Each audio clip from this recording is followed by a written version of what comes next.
Nous allons commencer aujourd'hui par l'analyse et l'installation de Malwarebytes. Vous ouvrez votre navigateur Firefox et vous faites une recherche via le site google.be.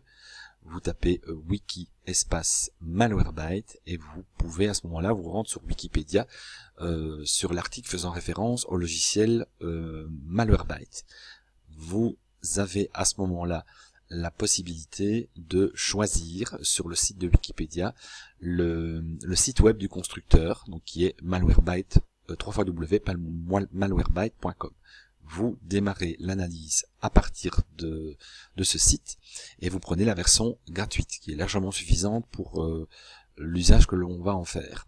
Il vous propose d'enregistrer le fichier, vous acceptez et dans Firefox vous allez voir la petite barre de progression en haut à gauche, la petite barre bleue qui va démarrer. Une fois qu'elle est complètement bleue, elle va s'allumer et vous allez avoir la possibilité d'aller chercher dans le répertoire téléchargement votre fichier à exécuter. Une fois que vous avez trouvé le fichier dans les téléchargements, vous faites un clic droit dessus et vous l'exécutez en tant qu'administrateur pour démarrer l'installation. L'installation du produit va commencer. Il vous propose la langue, je pense par défaut le français. Vous acceptez, si c'est pas le cas, vous changez la langue. L'installation du logiciel démarre. Il vous propose la version qui est inscrite et c'est généralement la dernière version. Vous acceptez et vous installez le produit. L'installation démarre, ça peut prendre quelques secondes ou quelques minutes selon l'état d'avancement de votre ordinateur et la rapidité du processeur. Une fois que c'est terminé, vous cliquez sur le bouton terminer et il vous démarre à ce moment-là votre logiciel. Vous réduisez vos pages internet, vous allez voir que sur votre bureau, il vous a rajouté le M du logiciel et dans la barre d'état, le petit M de l'application qui est en cours. Vous sélectionnez et vous vérifiez les mises à jour pour commencer.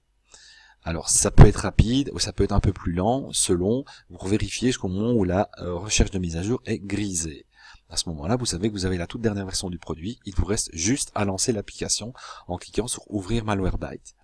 Le logiciel va à ce moment-là démarrer, il vous propose une version complète pendant 14 jours, une version premium, que je vous invite à garder dans cet état-là, parce qu'elle vous donne accès à toutes les fonctionnalités, mais vous ne lancez pas l'analyse tout de suite, vous ouvrez votre page en plein écran, et vous passez par l'onglet analyse, pour configurer votre analyse. Donc vous cliquez sur la barre gauche, sur le bouton central analyse personnalisée, et puis sur le bouton en bas, configurer l'analyse.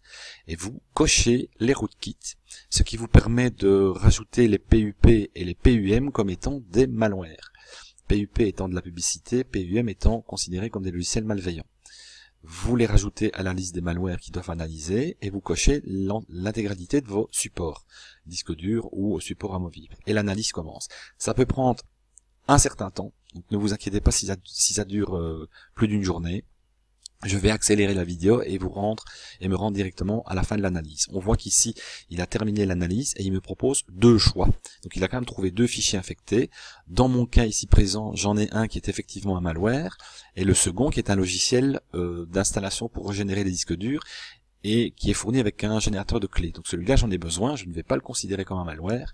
Donc je vais l'enlever de ma liste d'analyse.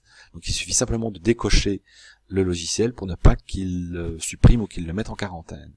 À ce moment-là, on va sélectionner le bouton bleu en bas quarantaine et on lui signale qu'il doit ignorer le choix qui a été fait de ne plus analyser l'élément désélectionné pour ne pas qu'à la prochaine analyse, il le reconsidère encore une fois comme un virus. Quand c'est terminé, il fait son nettoyage et il vous imprime un rapport vous signalant qu'il a terminé son analyse. Voilà.